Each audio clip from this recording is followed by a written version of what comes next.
Hello, everybody. Dave Neal here, stand-up comic and host of Bachelorette Recap a Guy's Review.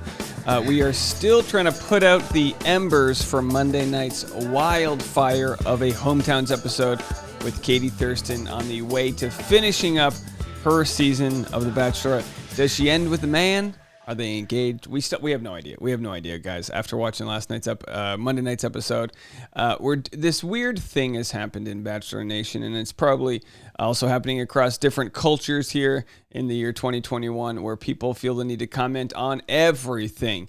So we are commenting on whether or not this was a gaslighting situation from Monday night's episode. As we know, Grippo walked off and eliminated himself from the show after not getting what he needed from Katie. He needed some sort of reassurance from her. He feels like he didn't get whether or not she gave it to him. That's kind of up to the interpretation of everybody. Now, we know the lead of the show tries their best not to say I love you to someone before the final, because then if you say it to multiple guys and then you pick one and then the other guy watches it back and he's like, well, you love that guy too?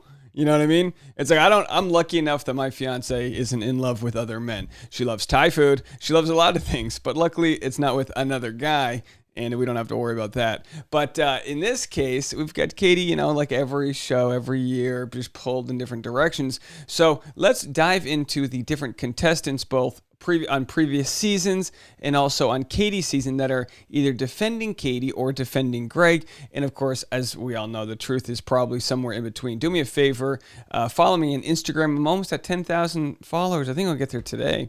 And then if you could give this video a like and subscribe if you haven't already, pushing our way to 40,000 subscribers on YouTube very soon. So appreciate all the love there.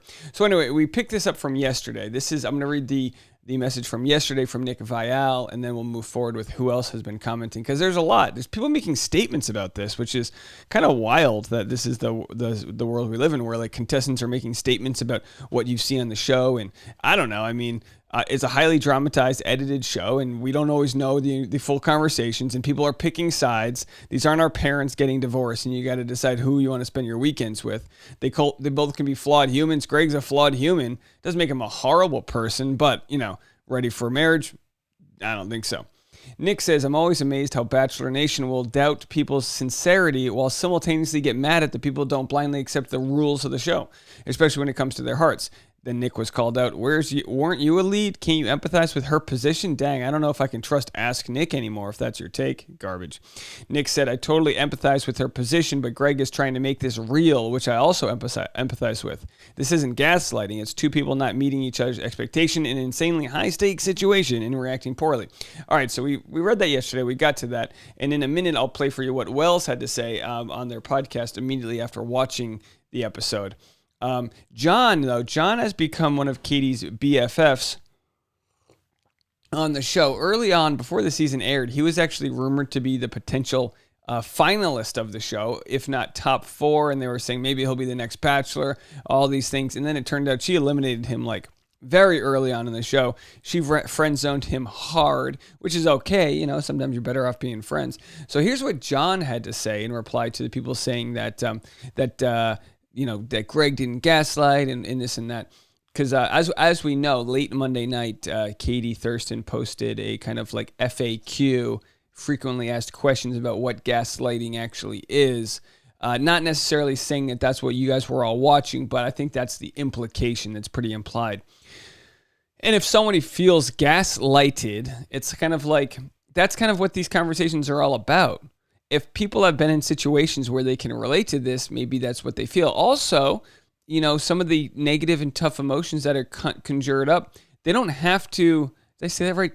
Conjured up? Sorry about that. Early morning, guys. Can you see it in my eyes? No sunrise yet. We're working hard, folks. So Katie, and people just like her, they might feel a certain way about all of this, and it doesn't make it right. It doesn't make what Greg did right. People first of all, no one cares about my opinion. I still struggle with what gaslighting is. People have given me a million definitions. I understand it's from the movie Gaslighted. I understand all of the obvious definitions, but when you get into the subtleties, listen, it doesn't make it right, but clearly Greg was needy and needed something for her he couldn't get in return. Whether or not he had the intention of that's what he was doing, or misremembering things, that's kind of like we're watching the show like you guys. unless the situation plays out in real time with you in the room, you just can only rely on different people. So John, being a good friend of Katie, has that bias to root on Katie, and of course that's what happens. You pick a side, you get your confirmation bias, and you stick with it, which is fine. Of course, root on Katie here, absolutely. John said, "I very rarely do this sort of thing, but I wanted to address a topic that is being very heavily discussed right now. Let me start by saying that I am so grateful for the incredible friendships I made while on the season. I could have never expected to be cast amongst such wonderful people. Along with many of you, I watched last night's episode and was shocked by some of the behavior I witnessed, namely the words and body language exhibited by Greg. Watching these actions get defended and therefore normalized strikes me as extremely unhealthy and a step in the wrong direction. It should be noted that an individual can be a good friend to some while simultaneously being harmful to others in another relationship. Friendship cannot be an excuse to blindly defend someone's behavior. Every one of us is in our own journey, and it is important we continuously seek ways to improve ourselves. Absolutely none of us are perfect, but holding each other accountable is sometimes necessary in order to move forward." So this is a very surprising post, okay, because we are now taking this to the next level of altitude where we're having contestants be like, "What side am I on? What side are you on?" And it's kind of like that whole like, "Who'd you vote for?" kind of thing here. Now he's got a good point that like you shouldn't just blindly defend your friends, and good people can do bad things, absolutely. But at the same time, it opens him up to to being judged for his own friendships. And someone was saying over 4th of July, he was out partying with Easy, who has a track record of being accused of some, pretty crazy, pretty unfortunate and wild things.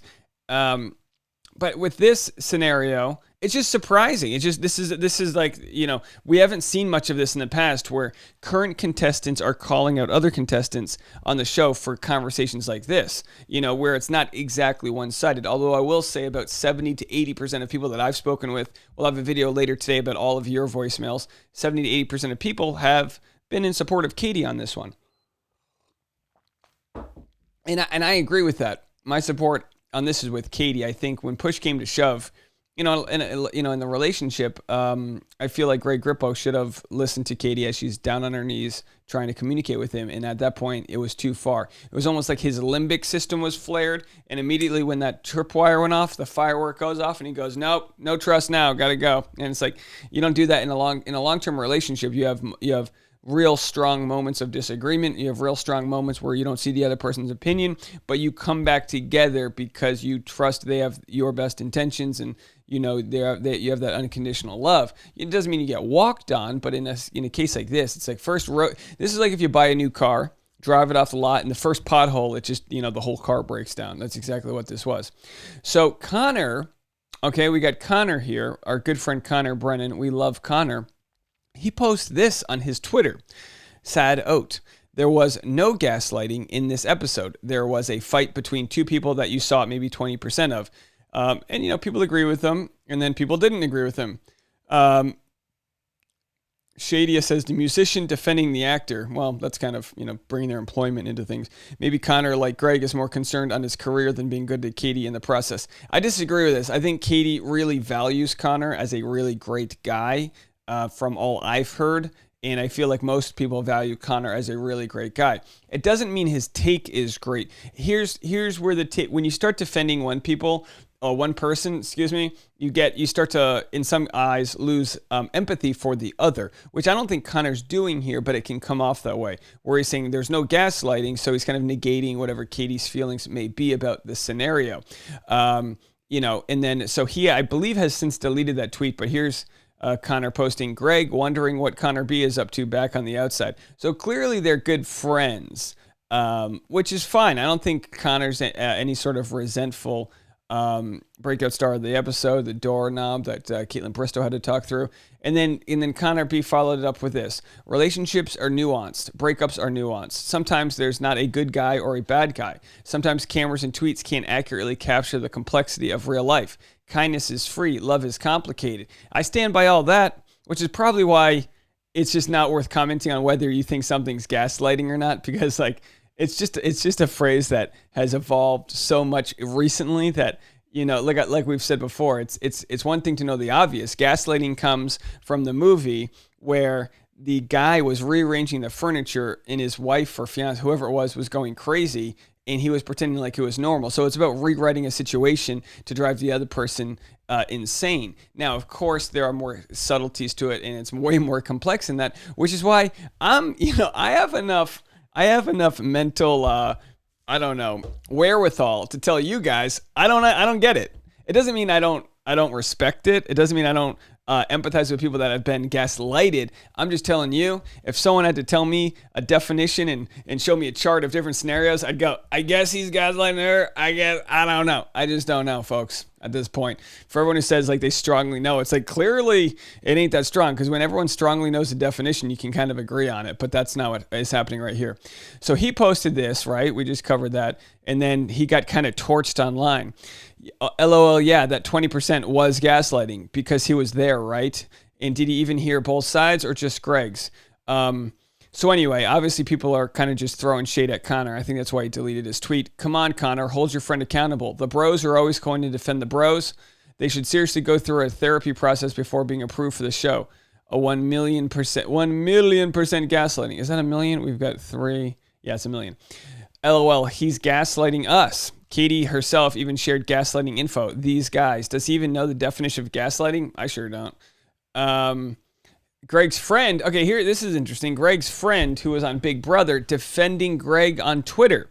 She said, the victim game, that was the most vulnerable I've ever seen a man speak in my entire life. And the response was, I just like looking at you. I watched this man cry every day when he got home. He was broken. Because Reality Steve had said this victim game Greg is playing isn't working at all. And we haven't even gotten to the good stuff. Deb responded, he kept talking over her and wouldn't let her get a word in edgewise. Did he not know what show he signed up for and that she cannot say I love you back until the end? He was being manipulative towards her. Caitlin responded, he wasn't asking for her to say I love you, and he made that abundantly clear. Also, not for nothing, many leads have said I love you at this point to multiple people. Someone had commented that they wonder if there are like bonuses for not saying I love you because of after what happened with Claire's season, which would make perfect sense. After Claire's season, kind of like through the season, 2 weeks in, she's like, gotta go, which is fine and fair and interesting, and it made way for Tayshia. But I wonder if the producers are like, you're not allowed to say I love you till the end, or you don't get the extra $50,000 or whatever the case. In that case, you're like, all right, I'm gonna take the money here. Send some clues, with my eyes, telepathy. Oh, certainly, I get defending your friend to a certain degree, but come on. It's a sad day when both my OG season favorites seal their fate, that being Connor and Greg. Emotional manipulation and gaslighting were 100% in the episode. Katie herself, who was there for 100% of the conversation, has shared resources of gaslighting. I feel like men would rather protect each other than hold the other accountable. Maybe it's just harder to empathize with the other sex. You know what I mean? So, like, it's okay. Was Connor watching the same conversation as us, or was he just kissing the wrong person the whole season? Because what I watched was literally a conversation that my gaslighting ex-boyfriend and I would have had. And the 20% was toxic AF. Where do you draw the line? So a lot of comments like that. Unpopular opinion, but I did feel bad for Greg after he poured his heart out to her, and there was no emotional whatsoever from Katie. Her response seemed so businesslike she could have made him feel loved without saying that. I did feel for him in the moment, but she was in Bachelorette mode. Okay, so we get that. Some tea on Greg, some just stuff that they've already shared in the past. All right, so let's jump to the next one. We shared John's story. So here we've got Wells. Let's go back so we get the audio here. This is Wells on the Nick Vial podcast. Let's have a listen. You just said like these are real people with real feelings, and I think that like what's being lost in translation here is there's now 2 other guys that are being like just thrown out into the wake of this whole thing, and so I think that Katie is trying to be conscientious of those people. Sure. And the problem is that they're watching this back. I don't know what happens with Katie and who she picks or if she picks anybody, but if she's having to watch this back with someone that she picks, whether it's Justin or Blake or I don't know, maybe Michael comes back. I don't know how it happens. Maybe Thomas makes a resurgence, whatever. Michael. This is to be the worst thing in the world for their relationships, like, and full stop, period. And I think that she maybe is so much of a fan of the show that she knew that this is an issue. And she was thinking about that, going forward.